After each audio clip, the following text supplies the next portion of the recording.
Walang kawala ang isang tulak ng droga matapos ang itinasang bypass operation sa Dulag, Leyte. Magbabalita dyan si Patrolwoman Crystal Palafox.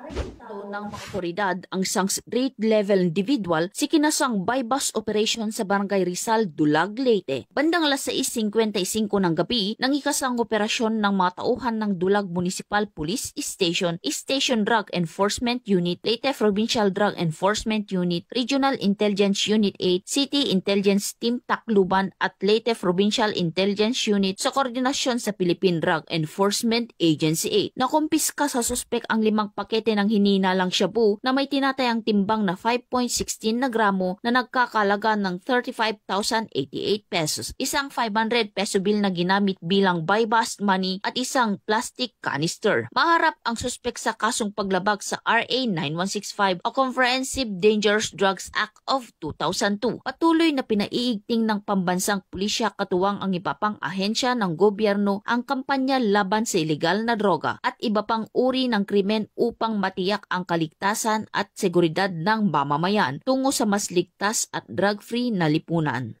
Mula dito sa Eastern Visayas, ako ang inyong PNN correspondent, Patrolwoman Palafox, alagad ng batas, tagataguyod ng Balitang Pulis.